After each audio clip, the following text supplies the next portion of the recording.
은혜와 긍휼이 풍성하시고 또 선하신 아바 아버지, 오늘 이렇게 저희들의 발걸음을 이 자리에 인도해 주셔서 하나님 말씀을 공부할 수 있는 귀한 시간 주셔서 감사를 드립니다.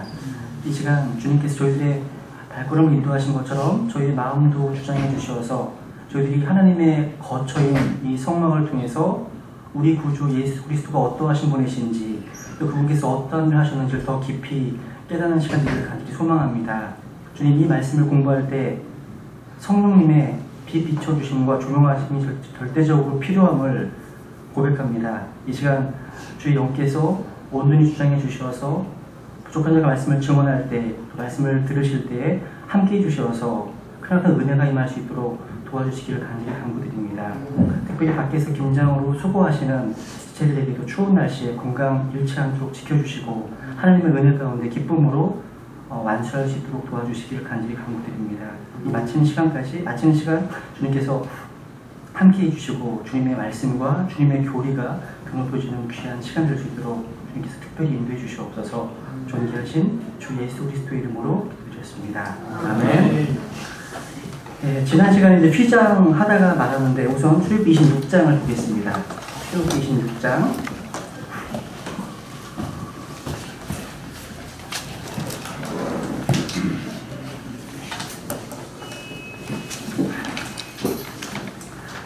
성소 안에 이제 지성소와 성소를 구분하는 휘장에 대해서 지난주에 공부했습니다.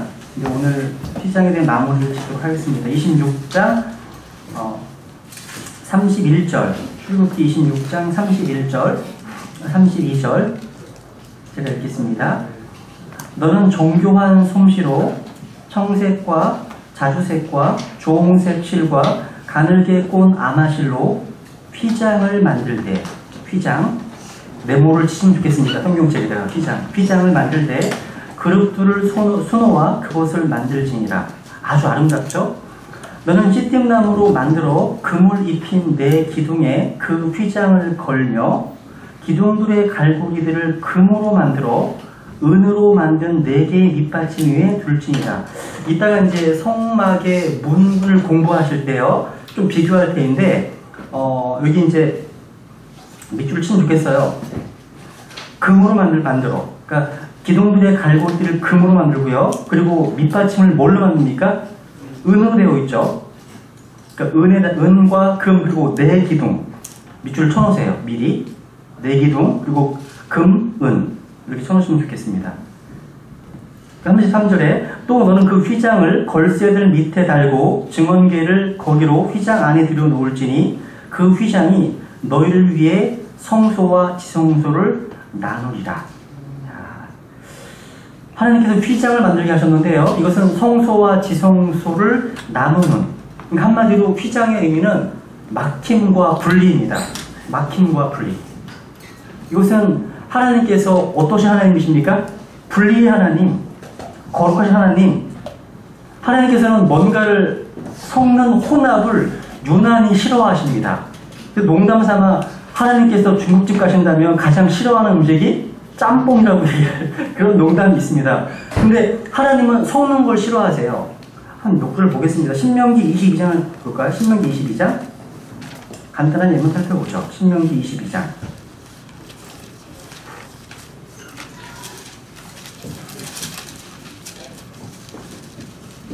우리 주님께서는 이스라엘 백성들의 어떤 삶의 방식에서조차도 혼합을 거부하도록 하셨습니다. 여기 22장 9절에 보시면 너는 내 포도원에 여러 가지 씨를 뿌리지 말지니라. 그리하면 네가 뿌린 내 씨의 열매와 내 포도원의 열매가 더러워질까 염려하노라. 10절 너는 소와 나귀를 함께 써서 밭을 갈지 말지니라. 너는 양털과 아마로 섞어 짠 것 같이 여러 가지를 섞어 짠 옷을 입지 말지니라. 이렇게 백성들의 삶의 어떤 상세한 부분들조차도 이렇게 규정해 놓으셨습니다. 오늘날 유전공학이라고 해서요, 여러 가지 종자를 혼합해 가지고 변종을 만드는 것은 주님께서 아주 가증히 여기시는 거예요. 우리가 뭔가를 구분하고 경계를 두는 것은요, 우리가 거룩한 삶을 살기 위한 굉장히 중요한 요건이에요. 구분하고 경위를 두는 것. 하나 더 보겠습니다. 레위기 19장도 볼까요? 한번 레위기 19장. 레위기 19장 19절.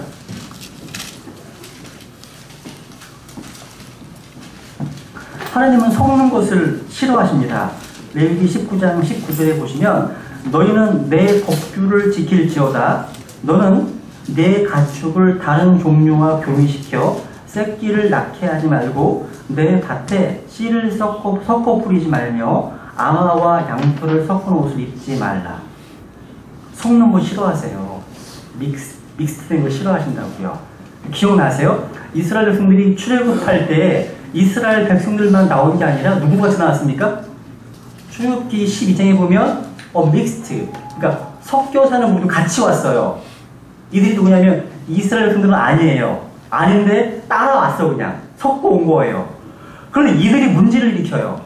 민수기 11장 같은 데 보시면요, 섞여 사는 믹스트 피플, 이런 섞여 사는 무리들이요 탐욕을 품어. 탐욕, 욕심을 내요.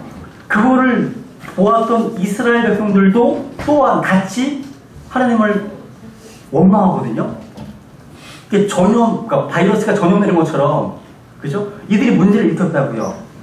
그런데 나중에 느헤미야 같은 데 보시면요, 섞여 사는 무리들과 이스라엘 백성들이 분리를 선언합니다. 분리. 이 율법 맞는 거라고 해서. 확인해 볼까요, 한번? 느헤미야 13장 한번 가보세요, 한번. 느헤미야 13장.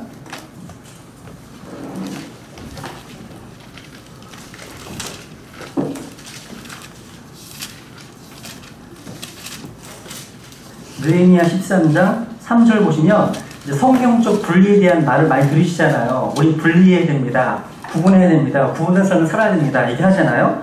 하나의 샘플이 나오는데 13장 3절에 보면 이제 그들이 그 법을 듣고 섞여 사는 모든 무리를 이스라엘에서 분리시켰더라.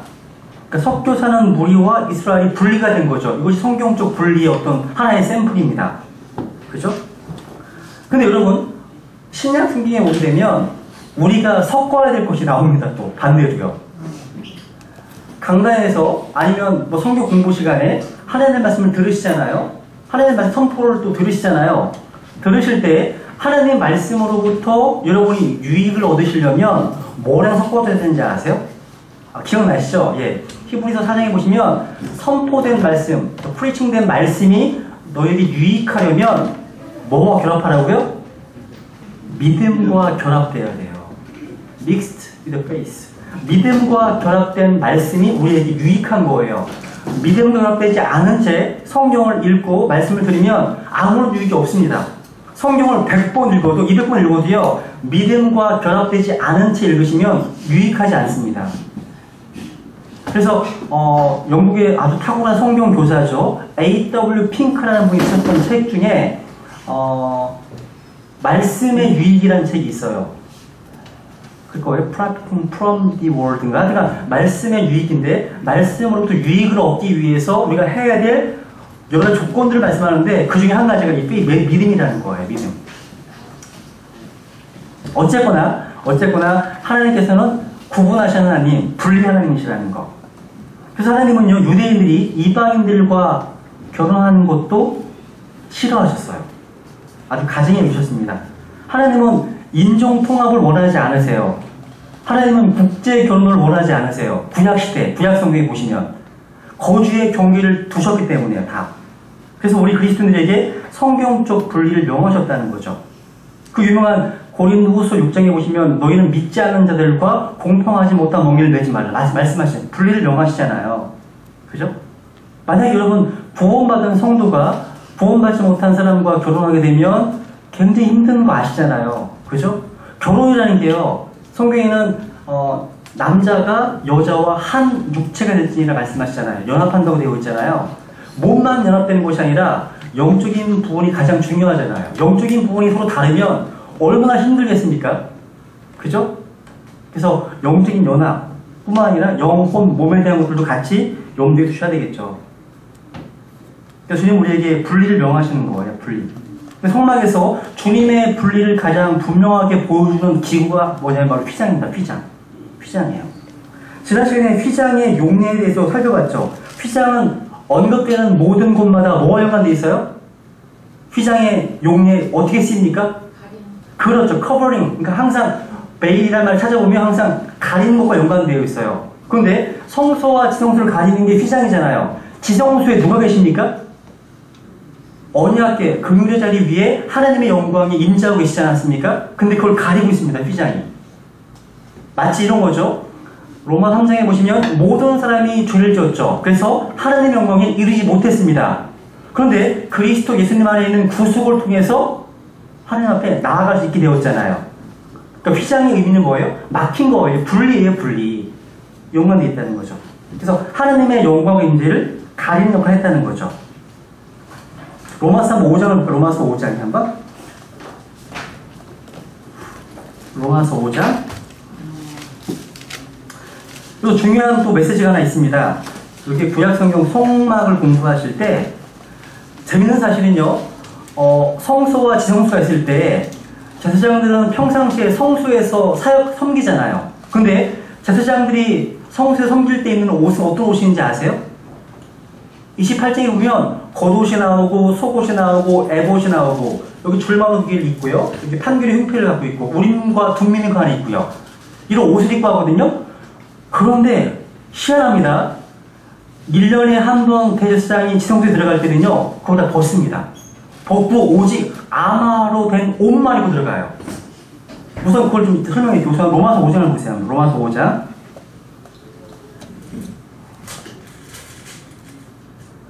로마서 5장 1절, 2절 같이 읽죠. 시작. 그러므로 우리가 믿음으로 의롭게 되어 우리 주 예수 그리스도를 통해 하나님과의 화평을 누리는도다. 또 우리가 그분을 통해 지금 서 있는 이 은혜 안에 믿음으로 들어감을 얻었으며 하나님의 영광의 소망을 기뻐하느니라.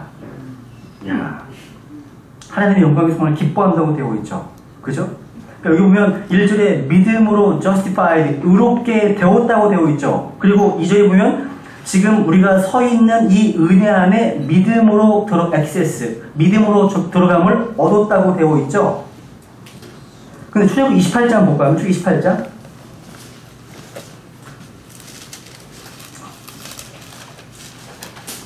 특히 28장은 너무 많으니까요. 레위기 16장 한 절만 보시죠. 레위기 16장. 레위기 16장 4절. 레위기 16장 내용은 대제사장이 1년에 한 번 속죄일날 행하는 사역이 기록되어 있습니다. 여기 보시면 16장 4절에 보시면 또 그는 거룩한 아마 속옷을 입고 살 위에 아마 반바지를 입으며 아마 허리띠를 띠고 아마 관을 쓸지니 이것들은 거룩한 의복들이니라. 그러므로 그는 물로 자기 살을 씻고 그것들을 입을 것이며. 제가 정말 신기했어요. 그러면 겉옷은 어디 갔어? 그럼 에봇은 어디 갔어? 왜 아마로 된 옷만 입고 들어갈까? 지성소 갈 때는? 평상시 성소에 사역할 때는 옷을 다 갖춰 입고 사역했어요. 하나님께서 택하신 제사장들은 하나님께서 옷을 입혀주신 옷을 입고 나가야 돼요. 근데 지성소에 들어갈 때에는 그 옷을 다 벗어놓고 아마로 된 옷만 입고 들어가요. 이걸 염두에 두셔야 돼요. 여러분, 아마가 뭘 예표한다고요? 그렇죠. 의와 연관되어 있죠. 우리가 지성소에 들어가서 하나님과 교제할 때 가장 중요한 것은요, 바로 의예요. 의. 바로 예수 그리스도의 피 흘림을 통한 의를 가지고 나아가는 거예요. 다른 건 아무것도 없습니다. 오직 하나님의 은혜, 예수님의 십자가의 보혈을 통한 의를 가지고 나갈 수 있습니다. 그걸 가르쳐 주는 거예요. 그러니까 거기에는요, 내가 침례교도, 나는 감리교, 나는 장로교, 나는 성교교, 이런 어떤 교파가 의미가 없어요. 예수님의 피로 구원받은 성도로 다 나아갈 수 있는 곳이 바로. 여러분, 제가 교회로 강의할 때 이런 그룹이 있습니다. 이걸 어떻게, 말이 영어로 이렇습니다. Baptist Brothers라는 그룹이 있어요. 한글로 번역하기 참 어려워요. 그러니까 침례교도만 그리스도의 신부라고 하는 그런 그룹이거든요. 미국에 근본적인 어떤 근본주의 킹제임스 성경이 쓰는 근본주의 침례 교회 내에 베티스트 브라이드라고 하는 그룹이 있어요. 이 사람들은 장로교 인정 안 해, 감리교 인정 안 해, 성결교 인정 안 해. 오직 침례 교회만, 베티스트만 브라이더스, 그리스도에 몸된 신부, 교회라고 인정하는 그룹이 있어요. 아니에요. 아니에요. 아마로 옷 입은 사람, 예수님의 피를 통해서 의롭다 함 입은 모든 사람들이 다 그리스도 신부가 되잖아요. 지금 이 시대, 이 경륜에서는요. 이해 가시죠? 무슨 얘기지? 그래서 우리가, 여러분, 하나님 앞에 나아가실 때, 나 오늘 성경 5시간 읽었어. 나 밖에 나가서 전도도 많이 했어. 나 오늘 묵상도 많이 했다. 나 오늘 중보기도 참 많이 했어. 이런 뿌듯한 마음 때문에 하나님께 나아가기가 쉽다면 뭔가 이상한 거예요. 그러면 성경도 안 읽고, 전도도 안 하고 있고, 생활이 막 엉망이고, 이러면 주님께 나아가지 못하나요? 그런 것을 가지고 나아가는 게 아니라 오직 아마로 되는 옷, 예수님의 피, 예수님의 의를 입고 나아가는 거죠. 그죠? 그 믿음 가지고 나아가는 거예요. 이거는 이제 신약 성경에 보시면, 이제 한번 히브리서 10장을 보면, 이 휘장에 대해서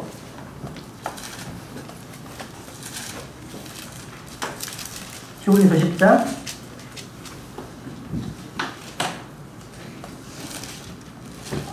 19절이요. 히브리서 10장 19절.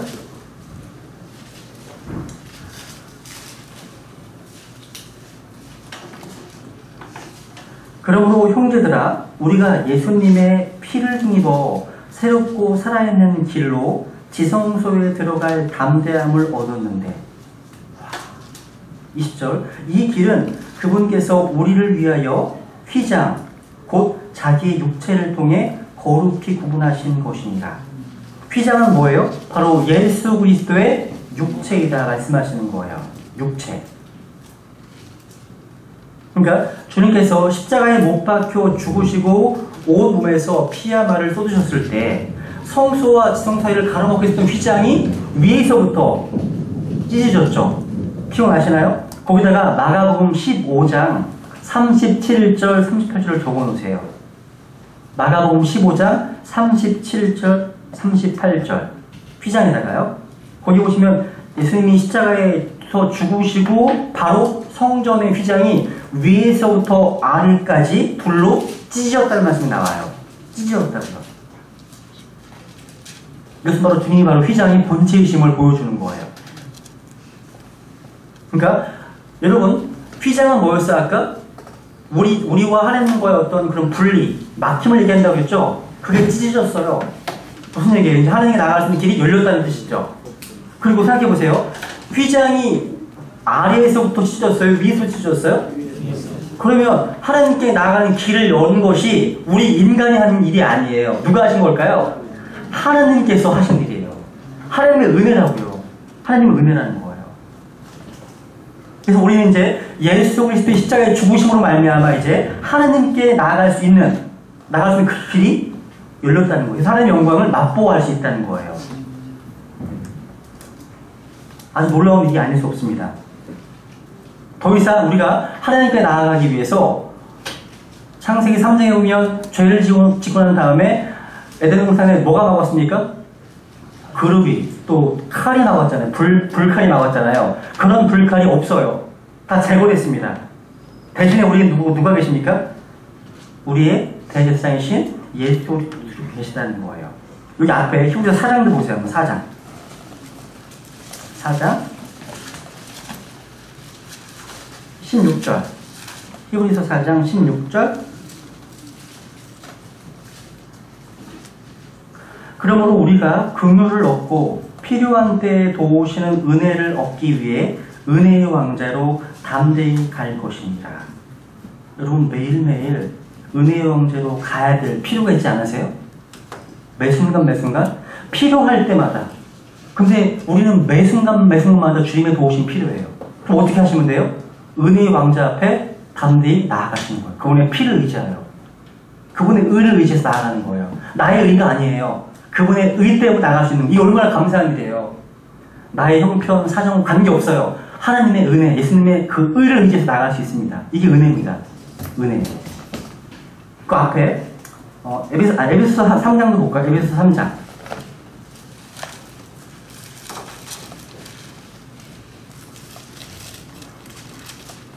우리는 믿음이 있습니다. 어떤 믿음이냐면 바로 그분의 믿음이 있어요. 예수서 3장 12절 그리스도 안에서 우리가 그분의 믿음을 통해 담대함을 가지며 또 확신 있게 나아감을 얻느니라. 하나님께 나아갈 때 뭔가 좀 걸리는 게 있으세요? 그분의 의를 가지고 나아가시는 거예요. 담대하게, 확신 있게. 그분의 믿음을 통해서 나아가는 거예요.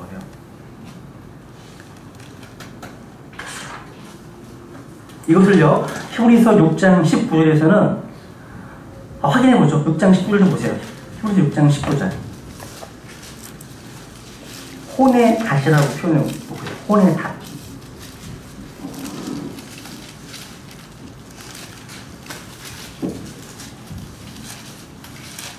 (6장 19절) 우리에게는 이 소망은 혼의 닷과 같아서 확실하고 굳건하여 휘장 안에 있는 것 속으로 들어가나니. 야, 혼의 닷과 같아요. 우리의 소망이죠. 바로 예수 그리스도이십니다.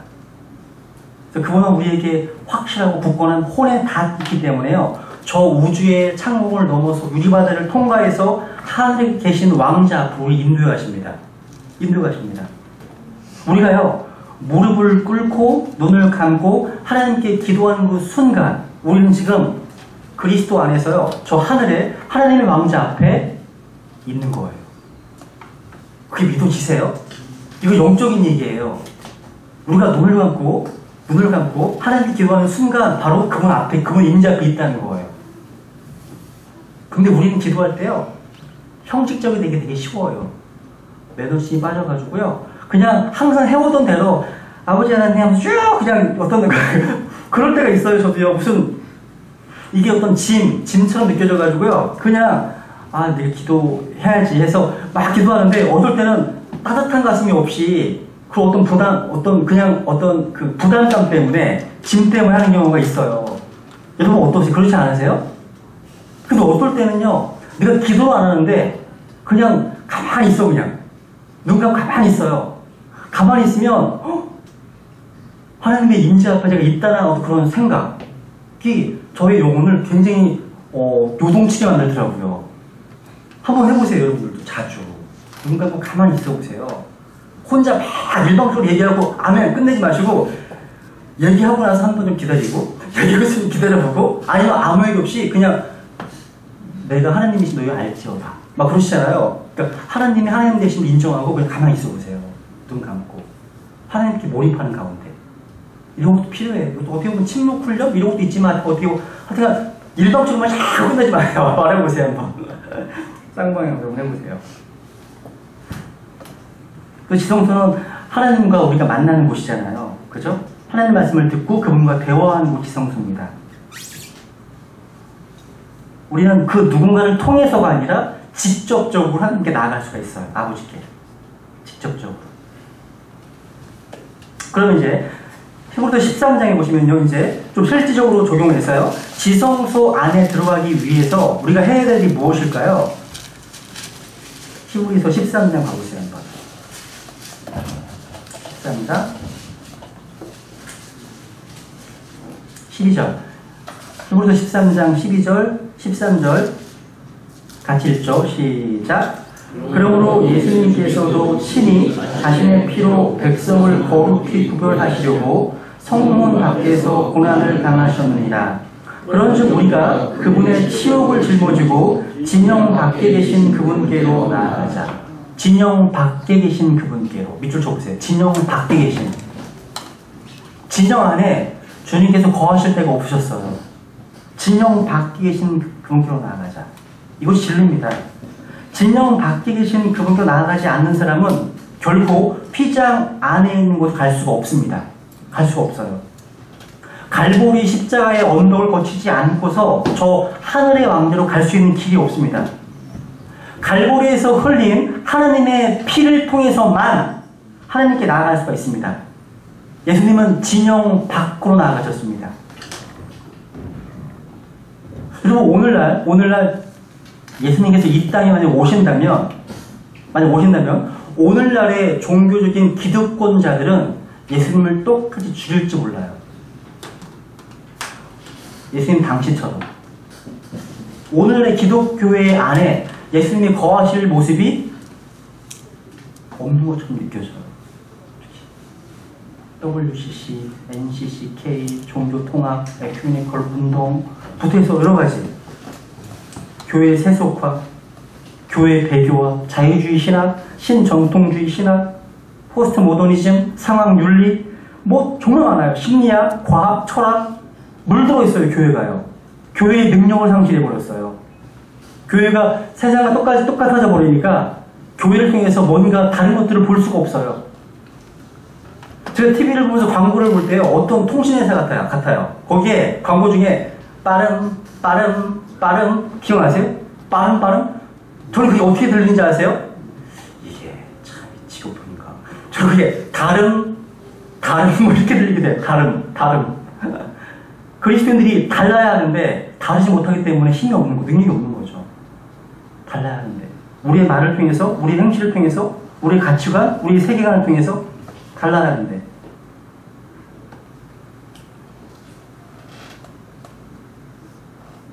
그래서 갈보리에서 흘린 하나님의 피를 통해서만 하나님께 나아갈 수가 있습니다. 왜? 피 흘림이 없이는 죄의 사면이 없기 때문이죠. 그죠? 그래서 주님은 자신의 피로 우리를 구속하시기 위해서, 거리 구별하시기 위해 성문 밖에서 고난당하셨습니다. 예수 그리스도의 보혈이 씻지 못할 죄는 아무것도 없어요. 그죠? 여러분, 죄에 힘이 있는 거 아세요? 죄는 강한 능력이 있습니다. 하지만 예수 그리스도의 피는 우리를 죄에서 해방시켜 주십니다. 예수님의 피 때문에 우리는 죄의 욕망과 죄의 권세로 인해서 나도 모르게 짓던 죄악으로부터 해방되고 자유함 얻게 됩니다. 성격인 줄 알았는데 사실 죄 문제였어요. 유전인 줄 알았는데 사실은 죄 문제였어요. 생활 습관인 줄 알았는데 사실은 죄 문제였더라고요. 죄 문제였어요. 근데 예수님의 피가 이러한 죄로부터 우리를 해방시켜준다고요. 해방시켜준다고요. 여러분, 종교개혁을 단행했던 그 마틴 루터에 대한 이야기가, 스토리가 하나 있는데요. 어느 날 루터가 너무 아파가지고요, 병상에 누워 있었답니다. 근데 병상에 누워있던 루터에게 마귀가 찾아왔어. 마귀가요, 아주 커다란 두루마리를 가지고 찾아왔어요. 그래서 뭔가 봤더니 이 마귀가 아주 회심의 미소를 지으면서 두루마리를 확 펼쳐놔요. 두루마리에 있는 내용을 보니까 마틴 루터가 지금까지 지었던 평생의 죄들이 다 적혀있더라는 거예요. 그래서 루터가 너무나 주눅이 들고 낙심이 되었어요. 침묵하고 있다가 갑자기 깨달은 것이 있어요. 깨달은 것이 있습니다. 그래서 큰 소리를 이렇게 얘기합니다. 너 한 가지 잊은 것이 있구나. 그건 다 사실이지만 예수 그리스도의 피가 이 모든 죄를 다 씻었다고 이렇게 외치니까 마귀가 두루마리로 사라지더래요. 그런 스토리가 있더라고요. 맞습니다, 여러분. 다시 출애굽기 26장을 보세요, 한번. 26장.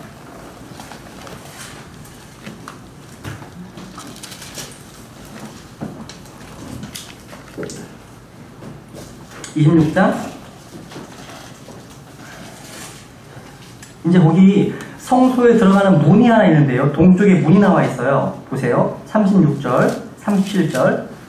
또 너는 청색과 자주색과 주홍색 실과 가늘게 꼰 아마실로 바느질을 해서 장막 문에 달 현수막을 만들고 씻김나무로 그 현수막을 달 기둥 5개를 만들어 그것들을 금으로 입히며 그것들의 갈고리들도 금으로 만들고 또 그 기둥들에 쓰기 위해 밑받침 5개를 노수로 부어 만들지니라. 여러분, 성경 공부의 방법 중에요, 다른 게 없습니다. 성경 공부의 방법은 뭔지 아세요? 하나님의 말씀을 우선 비교하는 거예요. 찾아보세요. 다른 것들을 구분하는 거예요. 같은 것들을 묻고 다른 것들을 구분하는 거예요. 그래서 다른 것과 유사한 것들을 같이 구분하고 반복하는 게 성경 공부예요. 다른 게 없습니다. 근데 아까 이 성수와 지성소를 나누는 휘장은 기둥이 몇 개였습니까? 4개였죠. 여기 성막에 들어가는 문의 기둥은 몇 개였습니까? 5개입니다. 5개입니다. 그리고 휘장의 밑받침은 뭐였습니까? 휘장. 휘장의 밑받침은 금이었어요? 은이었어요? 그래서 은이었죠. 은이었는 여기 장막 문의 밑받침이 뭐였습니까? 노시였죠. 다르네요. 달라요. 그리고 휘장은요. 휘장은 하나님께 나아가지 못하는 분리, 뭔가를 차단하는 것. 심에 반해서 이 성소의 문은 뭐예요? 출입을 위한 거죠. 출입. 휘장은 지성소로 들어가는 길을 막았지만 장막 문은 성소로 들어가는 길을 열어주는 출입구였다는 사실. 뭔가 다르잖아요. 그리고 성소의 밑받침은 은이라고 되어 있죠. 장막문의 밑받침은 노시라고 되어 있죠. 그죠? 이런 차이점들. 근데 지금 여러분 구분하셔야 될 게 뭐냐면 지금 제가 얘기했던 문은 어떤 문이에요? 성막 전체를 걸쳐서 저 전체에 있는 동쪽에 있는 큰 문을 얘기하는 거 아니에요. 동쪽에 있는 20규빗, 10m가 되는 큰 문이 아니라 번대단과 물두멍을 거쳐서 들어가게 되면 성소 지성소가 나오죠. 그 들어가는 입구를 얘기하는 거예요. 5m짜리 문이, 5m짜리 문. 또 작아요. 지금 성막 전체 문을 생각하시면 안 돼요. 다른 거예요. 이해되시면 생긴지 성소에 들어가는 문을 얘기하는 거예요. 생각해 보세요. 성막 밖에 있던 사람이요. 처음에 문을 통과해서 들어왔어요. 이 문은 어떤 문이에요? I am the door. 나는 그 문이라고 말씀하신 예수님이시잖아요. 그죠? 들어와서 제일 먼저 보게 되는 게 이따 공부하실 건 노 다니거든요. 그죠? 구원받는 문은 20규빗 10m 너무 굉장히 커요. 문 자체가. 근데 성소에서 주님을 섬기려면 더 작은 문을 통과해 가야 돼. 몇 미터짜리예요? 이 문이? 5m. 제한적이죠? 제가 뭘 얘기하려고 하는지 아시겠습니까? 구원은 받았는데 아직도 뜰 안에만 머물러 있어. 성소에 들어가서 주님을 섬기지를 못해. 구원만 달랑받고 그냥 썬데이 크리스찬으로 나홀로 집에 크리스찬 살아가는 사람들. 이런 거예요. 그러니까 구원받는 사람보다 섬김의 어떤 문에 들어간 사람이 훨씬 더 적겠죠. 그죠? 구원받은 사람 중에서 일부만 들어가니까. 교회도요, 구원받은 사람들이 있고 자발적인 희생과 헌신을 통해 섬기는 사람들이 있잖아요. 그죠? 다른 거예요. 근데 이 부분은 한번 구원의 조건이라는 책 맨 뒤에 보시면 구원과 제자도, 구원과 보상 이런 내용들 읽어보시면 좀 구분할 수 있으실 거예요. 그죠? 휘장 몇 가지 마칠게요. 휘장 마치고 이제 성막의 뜰, 성막의 문에 대해서 공부를 하죠. 출애굽기 27장 보세요. 27장 9절.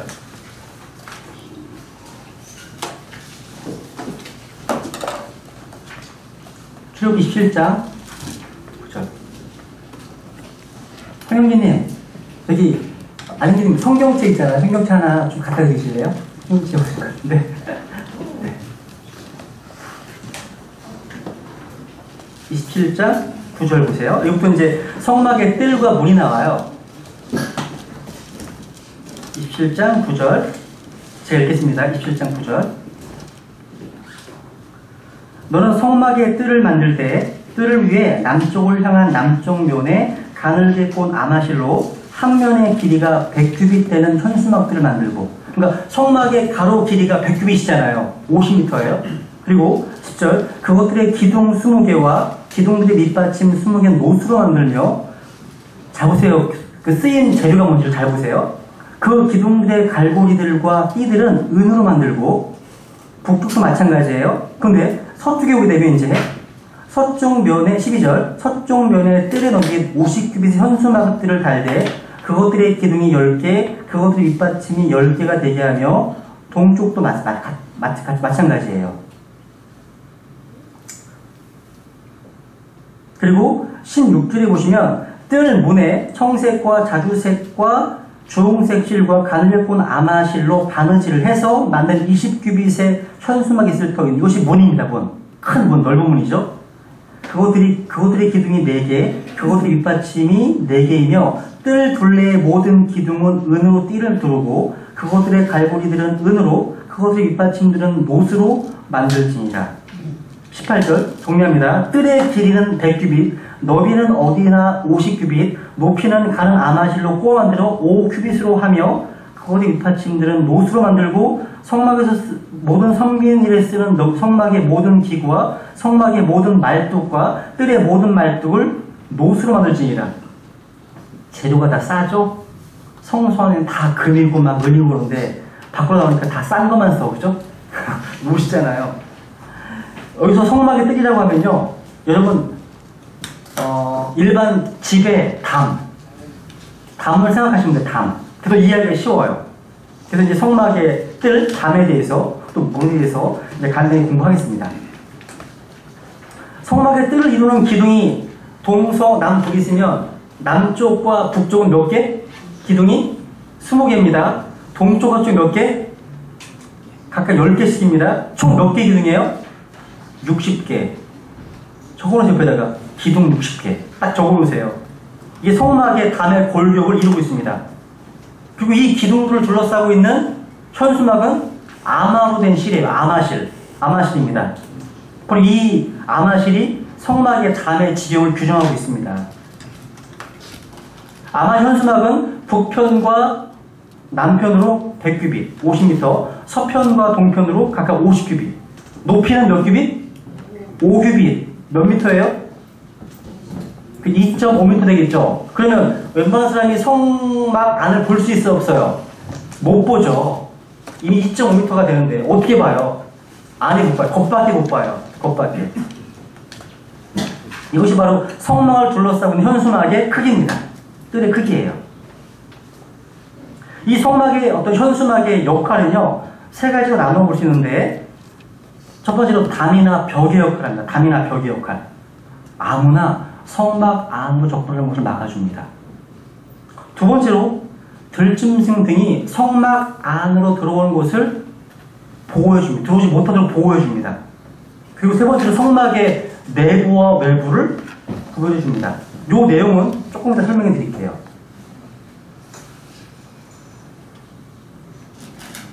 이 아마포 현수막 안으로 들어가야지 하나님이 우리 인간과 만날 수가 있는 거예요.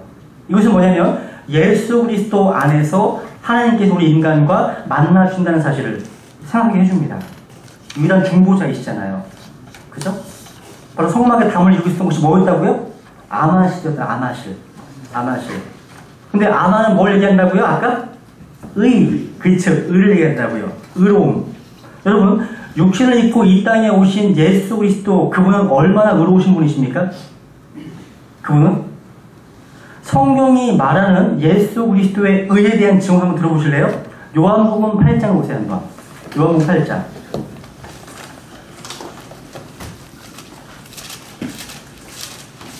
놀라운 도전입니다. 8장 46절.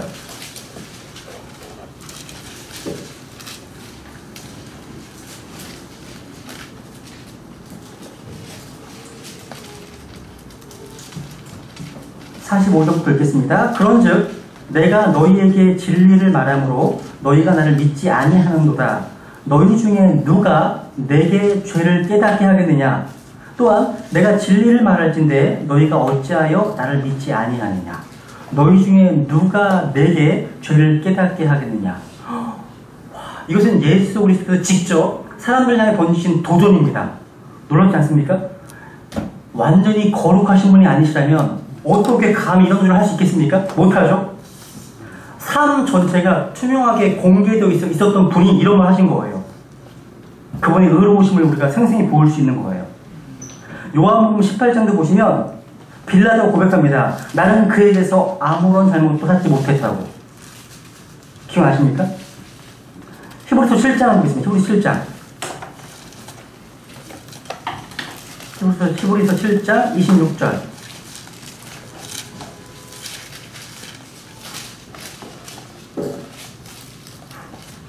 26절.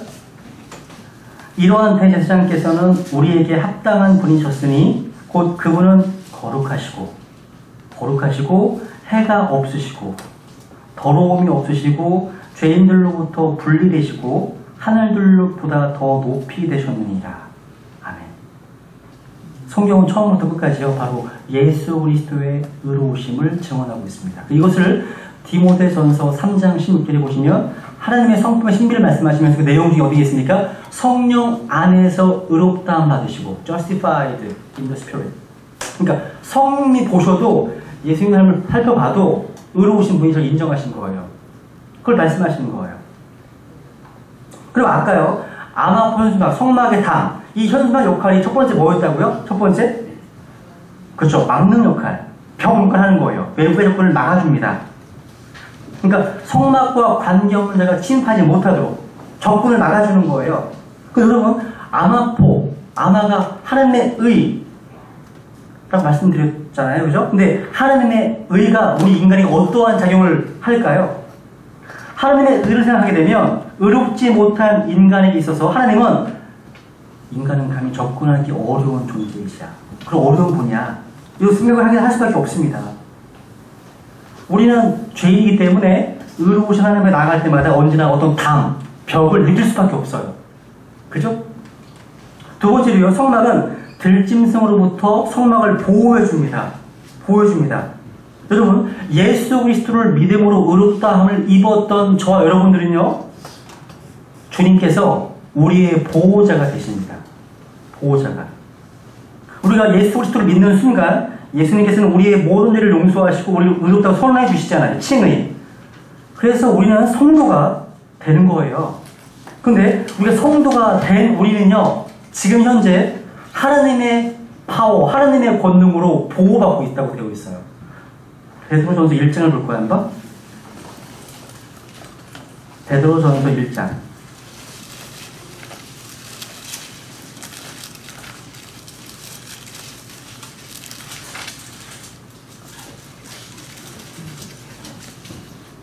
베드로전서 1장 5절 보세요. 5절. 베드로전서 1장 5절. 같이 읽죠. 시작. 너희는 마지막 때에 드러내려고 예비된 구원에 이르도록 믿음을 통해 하나님의 권능으로 보호받고 있느니라.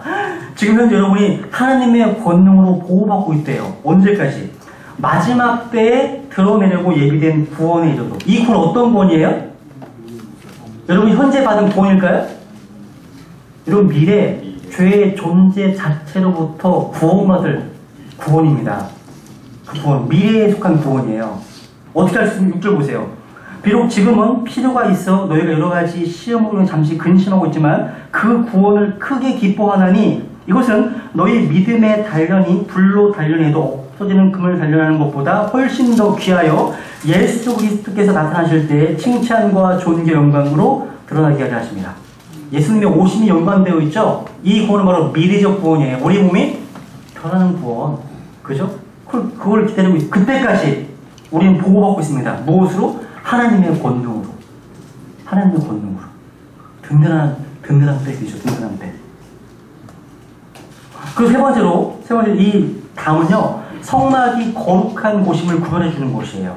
이 성막의 담은 하나님이 계신 곳과 하나님 계시지 않는 곳을 구별하고 있습니다. 구별하고 있는 곳이에요. 우리가 어느 날 복음을 듣고 예수 그리스도를 믿는 그 순간 우리는 세상과 구별되게 되어 있어요. 구별되게 되어 있습니다. 우리는 더 이상 세상에 속한 자가 아니에요. 세상에 살고는 있지만 not of the world. 세상에 속하지 않았습니다. 근데 in the world. 세상에 살고 있죠. 우리의 신분이 그래요. 그죠? 교회란 세상에서 불러냄을 받은 사람들의 모임이잖아요. 여러분 그거 아세요? 졸리시죠? 그죠? 졸리시죠? 그거 아세요? 우리 이런 표 들으셨어요? One family under God. 하나님 아래에서 한 가족. 이런 표현 들은 적 있으세요? 이게 누가 하는 표현이냐면요, 종교 통합을 시도하는 그룹에서 쓰는 표현이에요. 전 세계에 하나의 정부를 만들려고 하는 사람들이 지금 시도하는 종교 통합의 캐치프레이즈가 이거예요. One family under God. 그래서 WCC 2013년 부산에서 개최되잖아요. 그죠? 똑같습니다. 똑같아요. 근데 여러분, 유엔 산하에요, 종교 통합 기구가 만들어졌는데 그게 UPF예요. UPF. UPF라는 기구가 있어요. 그 기구가 어떤 일을 하냐면 이 종교통합 기구를 통해서요. 아주 조직적이고 치밀하게 종교통합을 추진하고 있다는 사실이에요. 지금 아주 치밀하게요. 근데 제가 놀란 사실이 뭐냐면 이 UPF, Universal Peace Federation일 거야. UPF 이 기구에서 얘기할 때 쓴 글을 보니까 종교통합에 가장 위협이 되는 존재가 누구냐? 놀라지 마세요. 이렇게 표현해놨어요. 종교통합에 위협이 되는 존재는 바로 에클레시아다. 와, 그걸 봤어요. 에클레시아래요. 에클레시아가 뭔지 아시죠? 저 여러분이에요. 그렇죠. 불러임을 받은 우리가 에클레시아거든요. 근데 종교통합에 가장 위협이 되는 존재가 바로 에클레시아이기 때문에 이 에클레시아를 탄압하기 위해서 집단 수용실을 만들었다. 이런 얘기도 막 보여요. 요즘 제 주위에서요. 뭐 지난주에 서정영 선생님도 설교하셨지만 이런 음모가 연관된 얘기를 많이 들어요. 그래서 한번 사봤어 제가. 사서 지난주에 계속 그런 걸 읽고 있었어요. 음모에 대해서. 근데 실제 문장으로 나와 있더라고요. 종교통합기구 UPF라는 단체에서 가장 위협되는 존재가 에클레시아라고 표현이 딱 나와 있더라고요. 오, 나네? 내가 가장 위협되는 존재구나. 그래서 종교통합을 목전에 두고 있다. 뭐 이런 얘기를 쓰고 있더라고요. 근데 여러분 그 UPF 의장이 누군지 아세요? UPF 의장? 바로 얼마 전에 하신 문선명이라고 하는 사람의 넷째 아들 문형진이라는 사람이 의장이에요. 의장. 근데 우리는 통일교 그러면 이단을 금방 이해하잖아요. 근데 통일교 문선명의 영향력과 위치가요 미국에서는 굉장히 센 거 아세요? 얼마 전에요. 얼마 전 아니지? 한 1, 2년 됐나? 문선명이 생일을 맞았을 때 백악관에서 문선명을 초대해서 생일 파티를 했어요. 백악관에서 대통령이요. 그러니까 미국 내에서의 그의 어떤 위치 영향력을 알 수가 있는 하나의 대목이에요. 대단한 거죠. 어쨌거나 아마포장에 하나님의 계신 곳과 그렇지 않은 곳을 구분해주는 곳이 뭐라고요? 현수막, 담이라고요. 담.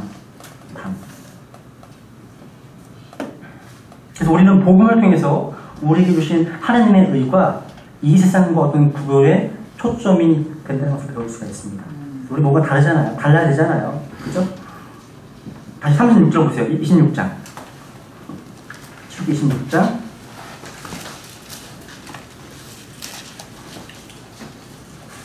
또 졸리시면 계시면 또 그런 얘기 한번 또 하고 또 들어가고 그렇게 할게요. 26장. 36절. 36절 아니죠? 잠깐만요.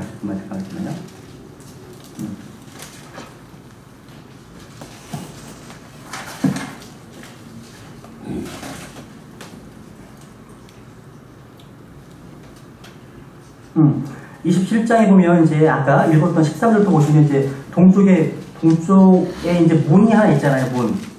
14절에 보면 문 2편 현수막이 15규빗이며 그것들의 기둥이 3개, 밑받침이 3개가 될 것이요. 또 저편의 현수막들이 15규빗이며 그것들의 기둥이 3개, 밑받침이 3개가 될지니라.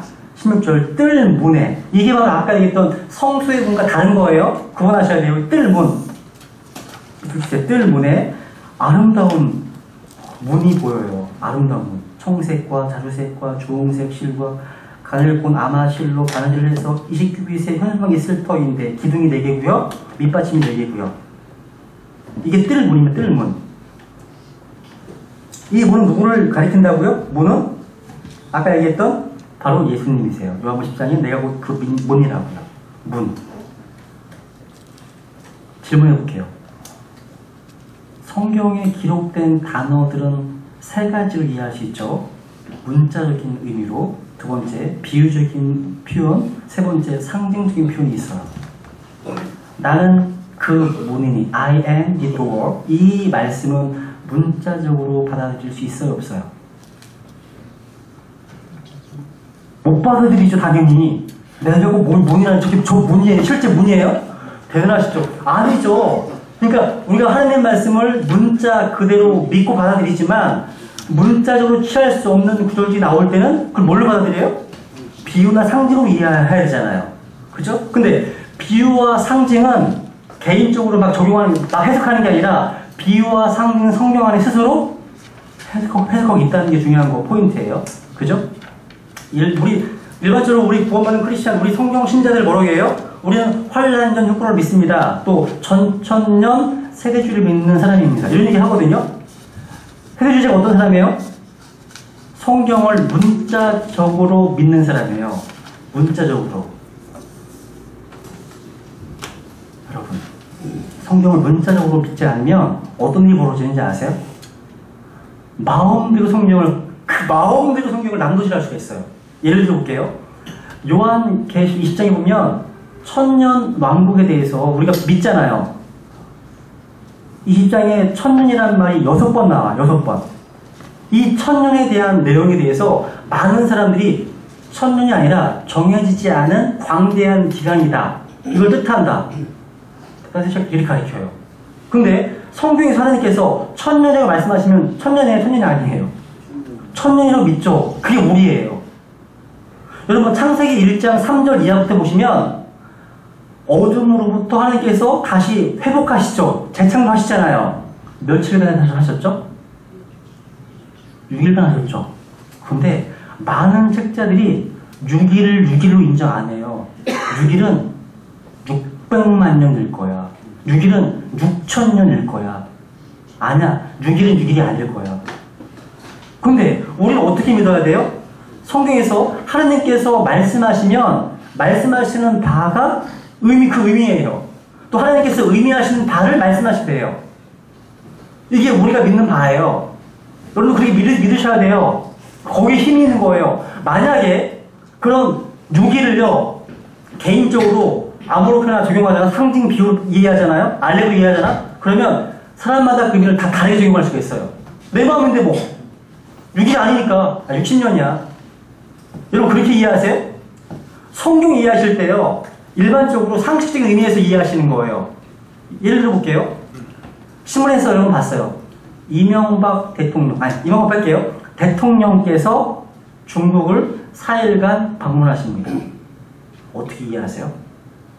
대통령은 장관을 의미하는 거야. 중국은 인도를 의미해. 4일은 아마 4달을 얘기할 거야. 오늘날 성경에서 이렇게 한다니까요? 많은 신학자, 많은 목사님들이? 그러니까 어떻게 되는 거예요? 이상한 게 난립을 하는 거예요. 마음대로 할 수 있어요. 그러면 그렇게 가르치면 이게 비유 해석 이런 거예요. 비유 해석. 성경에서 비유와 상징이 나오면 성경 안에 비유와 상징을 바로 해석하고 있어요. 성경 스스로가. 그 외일 경우 어떻게 해야 돼요? 문자적으로 받아들여야죠. 문자를 받아들이시는 거예요. 근데 여기 나와 있는 지금 나는 곧 그 본인이 할 때 이게 문자적으로 이해할 수 없잖아요. 나는 선한 목자, 너희는 양이니. 여기 다 양이세요? 문자적으로 이해해보세요. 내 말 달리기 이게 우리 양이에요? 아니잖아요. 그죠? 그러니까 문자적으로 취할 수 없는 내용에 대해서는 비유와 상징으로 받아들이면 돼요. 비유와 상징은 어떤 거예요? 성경 안에 스스로 해석해주고 있다는 사실. 좀 이해되시죠? 그죠? 근데 뭐 얘기가 얘기 나와요, 지금? 그렇죠. 주님이 문이십니다. 그 문을 제쳐놓고 다른 방법으로 가는 사람은 다 절도입니다. 도둑입니다. 강도예요, 강도. 구원에는요, 불법이 불가능합니다. 구원은. 뭐로 가도 서울만 가면 돼. 이게 구원에서는 안 통해요. 불가능합니다. 여러분, 예수님만이 유일한 구원의 길입니다. 이 메시지는요, 타협의 여지가 없습니다. 이거 본질의 문제예요. 이걸 타협할 수 없습니다. 근데 오늘날 왜 WC 이런 것들을 우리가 지적합니까? 그런 것들을 타협하니까. 다른 종교의 구원을 다 가르치니까. 종교 혼합을 종교 통합이잖아요, 완전. 이게 종교 다원주의잖아요. 타협의 여지가 없습니다. 그래서 하나님께서 구원의 길로 예수님을 주셨는데 우리가 그분을 떠나서 다른 방법으로 가려고 한다면, 하나님께 가려고 한다면 하나님 보시기에 절도입니다. 절도예요, 절도. 근데 불행한 사실은요, 오늘날 이 얘기 못해요. 미국에서는, 영국에서. 영국은 2009년인가 2007년이고요. 미국은 2009년이었을 거예요. 헤이트 크라임, 증오 범죄 방지법 통과됐잖아요. 여러분이요, 미국 거리에 가셔가지고 동성 연애는 죄입니다. 성적 지향에 대한 어떤 증오를 유발했을 때, 다른 종교에 대한 비판을 했을 때 징역 10년에 처할 수 있습니다. 미국 법에 현재 통과했습니다. 상원에서요. 그러니까 지금 현재 반기독교적인 법률이 통과되고 있다는 사실이에요. 현재요. 그래서 여러분이 미국에 가셔서 거리 설교할 때 Jesus is the Lord, is the same, is the way 이렇게 설교하잖아요. 예수님만이 유일한 길이십니다. 그분만이 구원의 길입니다. 증오 범죄 여기에 해당되는 거예요. 그런데 우리나라에도요, 민주당이 뭐 전 누구 의원을 통해서 그런 법안을 발의하기 위해서 준비하고 있다는 거 아세요? 그러니까 그냥 하나님은 사랑이십니다. 예수님이 이렇게 하셨습니다. 이런 거 괜찮아요? 예수님이 우리들을 얘기하셨습니다. 근데 예수님만이 유일한 진리입니다. 예수님만이 길입니다. 이런 걸 얘기하죠. 이거는 법에 왜곡되는 표현이 돼요. 그러니까 디모데 후서 3장에 보면 마지막 날이 되면 아주 위험한 때가 온대요. 그 위험한 때가 언제인 것 같으세요? 지금인 것 같아요. 지금인 것 같아요. 또 누가 조심은 있어서 얘기하는데 2010년인가요? 미국 버락 오바마 대통령이요. 2009년도에 매년 5월달마다요 국가 기도의 날을 선포했어요. 국가 기도의 날이 있어요. 실제로요. 매년 5월마다 이게 계속 연중 행사였어요. 미국 백악관에서요. 근데 2009년에 국가 기도의 날을 폐지했어요. 그리고 백악관 대비를 통해서 오바마 대통령이 개인적으로 가정에서 기도할 겁니다. 이런 걸 내보냈어. 내가 웃었어. 그리고 그 다음 달 5월달에 기도를 폐지시키고 난 다음에 그 다음 달 6월달에 동성 연애의 날을 선포했습니다. 그래서요 6월달에 250명의 게이들, 동성 연애들을 초청해서요 만찬을요. 이게 현실이에요. 미국의 현실이 이렇다고요. 앞으로 더 하겠죠? 앞으로 더 할 거예요 아마.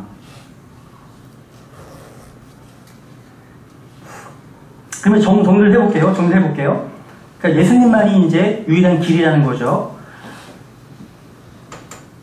우리가 구원받으려면 성막의 그 큰 문을 통과해서 나아가는 것처럼 구원받아서 하나님 앞에 제사장이 된 우리는요 성소의 아름다운 문을 통과해 가야 됩니다. 10규빗짜리 문을. 그래서 주님께서 받으시도록 섬길 수가 있습니다. 상당히 좁죠? 그죠? 성경의 문이요. 구원의 문보다. 이 성수의 문은 제사장들이 섬긴 일을 수행하기 위해서 통과하는 길이 되었다는 거죠. 그죠? 근데 우리가 구원도 우리 주 예수 그리스도를 통해서 받게 되지만 우리가 섬기는 것도 우리 주님을 통해서 섬길 수밖에 없습니다. 우리 예배도 우리의 성경도 다 예수님을 통해서 섬길 때 하나님께서 억셉트 받아주십니다. 예수님이 아닌 자기의 뭘로? 억셉트를 안 해주세요. 확인해 볼까요? 독일어는 뭐죠? 뭐 히브리서 13장. 히브리서 13장.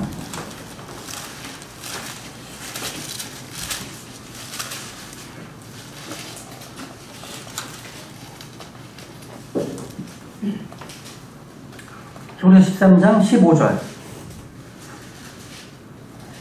그러므로 우리가 그분으로 말미암아 계속해서 찬양의 희생을 하나님께 드리자.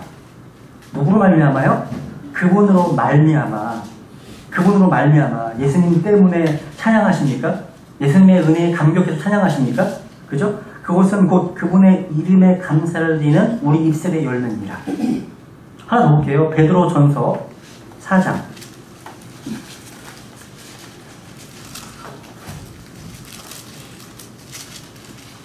베드로전서 4장 11절.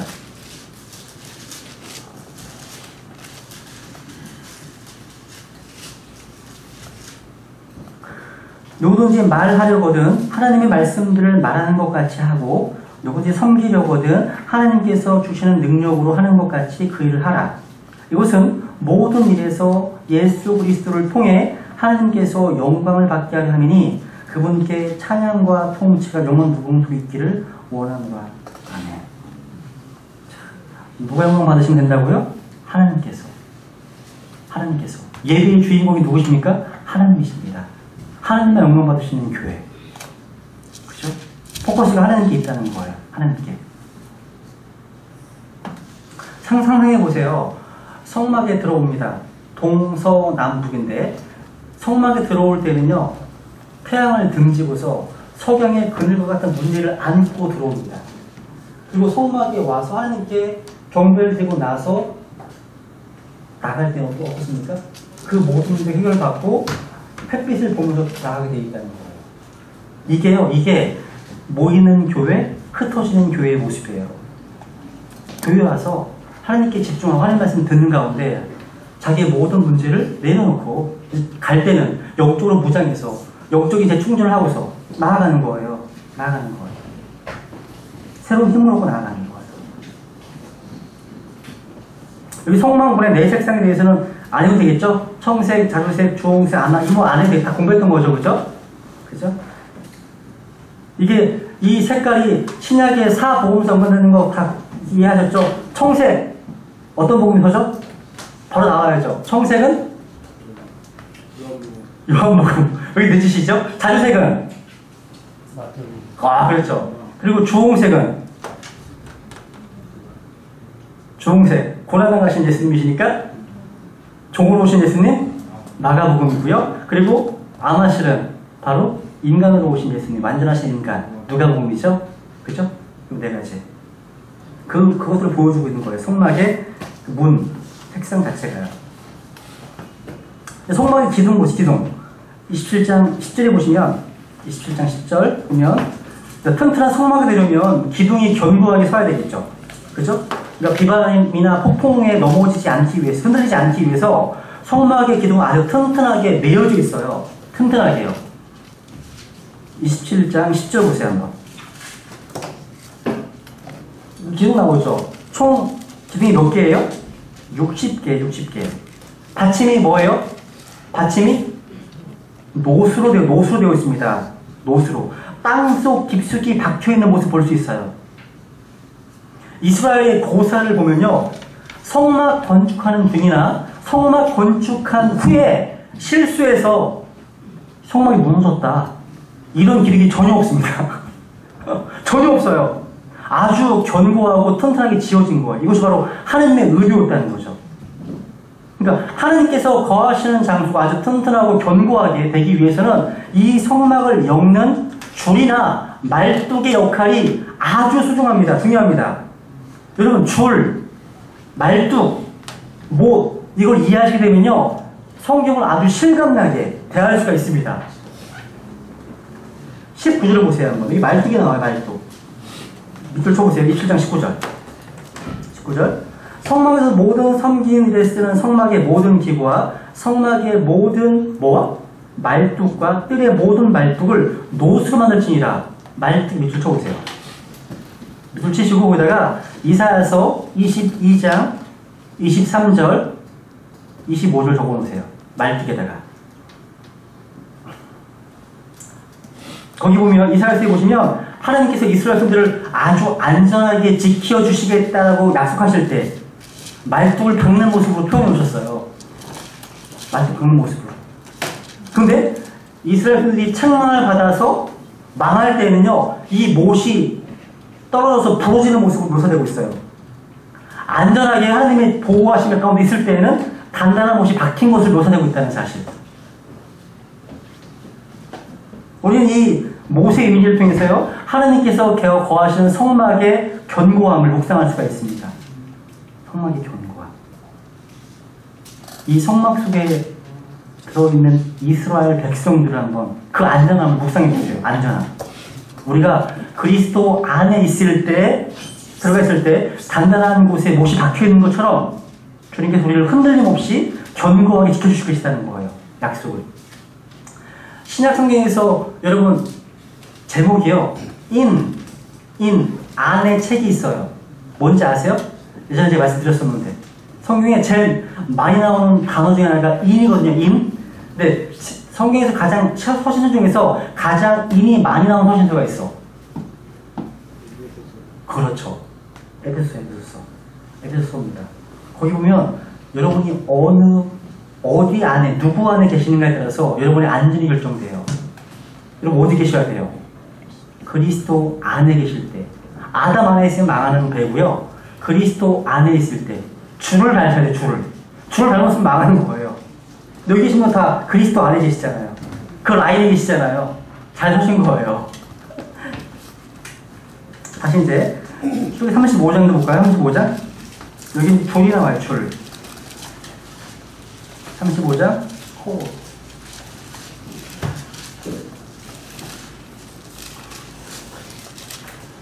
35장 18절 출애굽기 35장 18절에 보면 성막의 말뚝들과 뜰의 말뚝들과 그것들의 뭐요?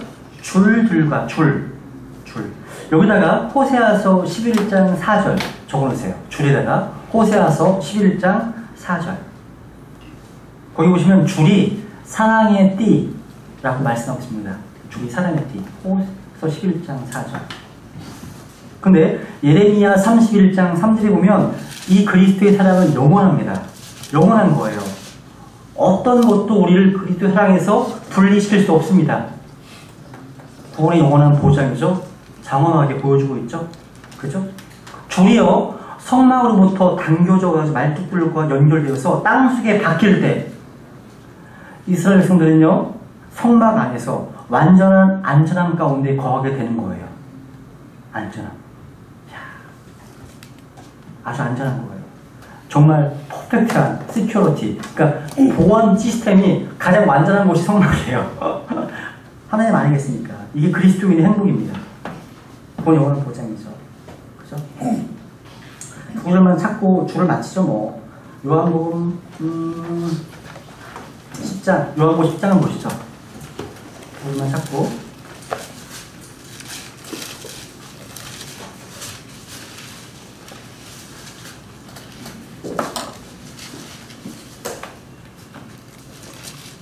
요한복음 10장 28절 요한복음 10장 28절 내가 그들에게 영원한 생명을 주노니 받으셨습니까? 그들이 결코 멸망하지 않을 것이요 또 아무도 내 손에서 그들을 빼앗지 못하리라. 그들을 내게 주신 내 아버지는 모든 것보다 크심에 아무도 내 아버지 손에서 능히 그들을 빼앗지 못하느니라. 나와 내 아버지는 하나님이라 하시니라. 이게 그리스도인의 구원의 영원한 보장이에요. 골로새서 2장도 볼까요? 골로새서 2장 우리가 예수 그리스도의 피를 믿고 구원받게 되면 그래서 그리스도 안으로 들어오게 되면 주님께서 최고의 안전을 우리를 지키십니다. 그렇죠? 우리가 처한 현실이 어떻든지 간에 이 세상에 거친 파도가 오든지 간에 많은 시련이 있다고 할지라도요 우리는 그리스도 안에서 우리가 두려워할 필요가 없다는 거죠. 왜? 그분이 견고하게 우리를 지키시기 때문에. 다시 골로새서 2장 6절 보세요. 6절 그러므로 너희가 주 곧 그리스도 예수님을 받아들였듯이 그렇게 그분 안에서 겉에 그분 안에서 뿌리를 내리고 세워지며 가르침을 받은 대로 믿음 안에 굳게 서서 그 안에서 넘치도록 감사를 드리라. 이게 다예요. 그죠? 믿음 안에 굳게 서서 그 안에 넘치도록 감사를 드리라. 성막 안에 있는 성도들의 모습이에요. 안전한 모습. 가장 안전한 모습. 행복한 모습. 그죠? 줄, 말도. 하는 거더라도. 그러니까 27장 다시 보세요. 이제 성막에서 가장 커다란 기구가 있어요. 뭔지 성막에서 가장 커다란 기구. 이 기구는 너무 커가지고 성막에 있는 다른 모든 기구를 다 집어넣을 수 있어요. 거기 안에요. 그게 커요. 그게 뭐예요? 노 번제단이 번제단. 27장 보세요.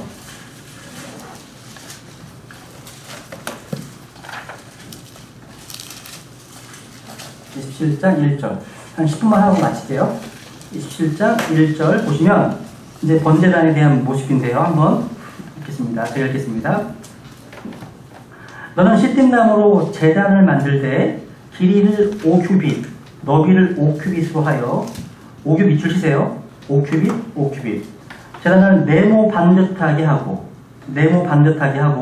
그곳의 높이는 3규빗으로 하며 높이는 3규빗입니다.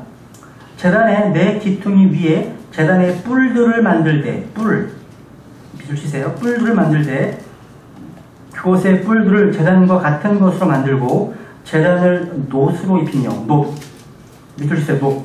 놋으로 입히며 제단에 재를 잡는 통들과 부삽들과 대야들과 고기 갈고리들과 불 옮기는 그릇들을 만들 때 제단의 모든 기구를 놋으로 만들지니라.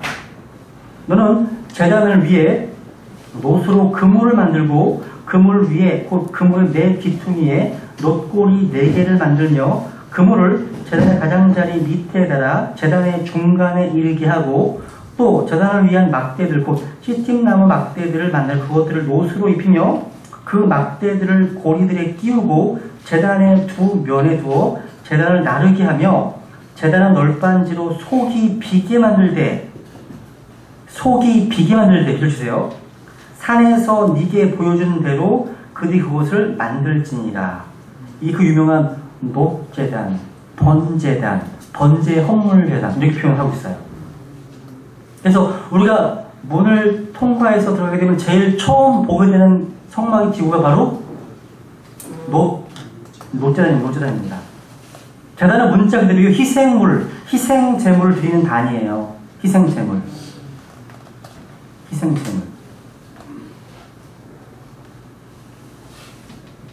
싹 말씀드렸던 것처럼 이 놋제단은요, 성막에 있는 7개의 기구들 가운데 가장 큰 기구였고요. 이 크기는 영적으로도 아주 중요합니다. 이 번제단은요, 문 앞에 있었어요. 문을 통과하면 제일 먼저 보는 게 번제단이었어요. 그래서 제일 먼저 눈에 띄는 물건이었습니다. 문을 통과 들어가게 되면. 1년에 한 5,000마리 이상의 희생제물이 죽었대요. 거기서요. 이것을요, 무슨 제단? 놋제단이라고 불려서요. 다음 주에 공부하시게 될 분향제단, 이걸 금제단이라고 해요. 금제단과 구별됩니다. 놋제단과 금분향제단과는 금분향제단과 구분되는 거 참고하시면 좋겠고요. 그래서 저희들은 놋제단을 향해서 주님께서 명령할 희생물을 가지고 갔습니다. 그리고 이 놋제단 위에는요, 계속해서 불이 꺼지지 않고 계속 불이 타고 있습니다. 레위기 6장 할까요? 레위기 6장. 이따 공부하겠지만요. 레위기 6장 12절, 13절. 이 번제단은요, 지옥을 우리에게 보여주는 기구예요. 지옥. 이따 다시 설명해 드릴게요. 레위기 6장 12절. 제단 위에 있는 불은 그 안에서 계속해서 타게 하여 꺼지지 않게 할지니라. 여러분, 신약 성경에서 예수님께서 지옥을 말씀하실 때 거기에는 그들의 벌레도 죽지 않고 불도 꺼지지 아니하느니라. unquenchable fire. 번제단에서도요, 불이 꺼지지 않습니다. 지옥을 대표하는 곳이에요. 그리고 또 제사장은 아침마다 나무를 그 위에서 태우며 또 번제 헌물을 그 위에 가지런히 놓고 화평 헌물의 기름을 그 위에서 태울 것이며 불은 제단 위에서 항상 타게 하여 결코 꺼지지 않게 할지니라. 거기에는 언제나 연기가 피어오르고 있고요, 언제나 피로 물들어 있습니다. 이게 번제단이에요. 제단이에요. 근데 아까 밑줄 쳤죠? 제단의 치수가 어떻게 된다고요? 길이 몇 규빗? 5규빗, 2.5m. 엄청 크죠? 2.5m 진짜 큰 거예요. 그렇죠? 그리고 너비 2.5m, 높이는 3규빗이니까 1.5m 되겠죠? 높은 거, 엄청 높은 거예요. 그죠? 5의 오래만 숫자 그 수리학에서 5라는 숫자는 어떤 의미라고 그랬죠? 예? 죽음이죠, 죽음. 두 번 나와요. 5, 3. 3은 뭐예요? 삼위일체 하나님. 뭐예요? 하나님께서 죽으셨다. 5, 3. 죽으셨다는 거예요. 여러분, 여호와 증인들을 만나게 되면 그 사람들이 그 사람들의 잘못된 교리를 깨닫게 해줄 수 있는 가장 좋은 방법 중에 하나가 이거예요. 하나님이 죽으셨다는 내용이에요. 성경에서요, 한번 물어보세요. 처음이고 마지막이고 알파와 오메가이신 누구시냐고 물어보세요. 누구라고 할까요? 당연히 그들은 여호와 하나님이라고 해요. 여호와 하나님. 그래서 한번 볼까요? 요한계시록 1장에 보면 요한계시록 1장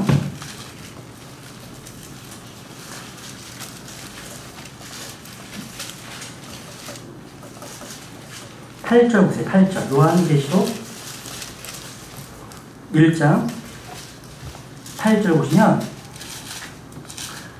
나는 알파와 오메가요 시작과 끝마침이라. 지금도 있고 전에도 있었고 앞으로 올 주 곧 전능자가 말하노라. 누구냐고 물어보세요. 이번이. 그러면 모든 예외 없습니다. 모든 여호와의 증인들이 다 여호와 하나님이라고 얘기합니다. 얘기하면 11절 보세요. 11절. 이르시기를 나는 알파와 오메가요 처음과 마지막이라. 누구십니까? 그들은 이야기합니다. 여호와 하나님이시라고 얘기합니다. 그러면 끝났습니다. 게임 오버예요. 왜? 아래 17절 보세요. 17절. 내가 그분을 볼 때 죽은 자같이 그분의 발 앞에 쓰러지니 그분께서 오른손을 내 위에 얹으시며 내게 이르시되 두려워하지 말라. 나는 처음이요 마지막이니. 여호와 하나님이시죠? 그죠? 근데 18절. 나는 살아있는 자라. 전에 죽었으나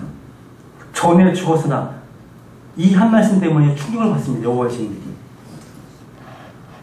이걸 누가 간증하는지 아세요? 주의 말씀의 경이로움, 게일 렘링거라고 하는 아주 탁월한 성경 교사가 있는데 그분이 쓴 그 스토리 간증이에요. 간증. 여기저기 증인, 여호와의 증인 만났을 때 이분을 설명하다가 그들이 깨지더라고요. 얘기를 하더라고요. 저는 죽었으나 보라 내가 영원 보고 살아있노라. 아멘. 이분은 누구세요? 바로 예수 그리스도십니다. 예수 그리스도. 그거는 바로 여호와 하나님이세요. 그죠? 삼일체가 다 나오는 거죠. 그죠? 근데 원래 하나님은 죽을 수 있는 분, 죽을 수 없는 분이세요. 디모데 전서 6장에 보면 그분에게는 그분에게만 죽지 아니함이 있어요. 안 죽으시는 분이세요. 근데 죽기 위해서 씨댐 나무로 오신 거야. 인성을 입고. 살아야 되신 거예요. 죽으시기 위해서. 그래서 기동원 씨가 공부했잖아요. 그분의 신성과 인성 공부하셨잖아요. 죽으시기 위해서 오신 분. 우리 구주 예수 그리스도시라는 거죠. 예수 그리스도. 이 본전에서 주님께서는 자신의 백성과 만나는 곳이 되었다는 거죠. 그래서요, 하나만 찾고 이제 첫 번째 시간 쉬겠습니다. 레위기 16장에 보시면요, 이 제단이 어디에 있다고 되어 있는지 아세요? 놀랍습니다. 이 제단이 어디에 있다고 되어 있냐면 주님 앞에 있는 제단. 이렇게 표현해놨어요. 레위기 16장.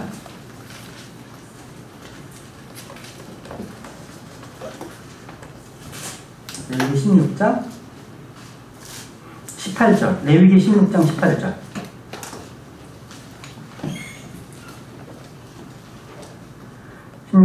그는 주 앞에 제단으로 나와서 그곳을 위하여 속죄할지니 곧 그 숫소의 피와 염소의 피를 취하여 제단의 뿔들에 돌아가며 바르고. 여기 보시면 목자단을 말씀하시면서 어디 있는 제단이래요? 주 앞에 제단이래요.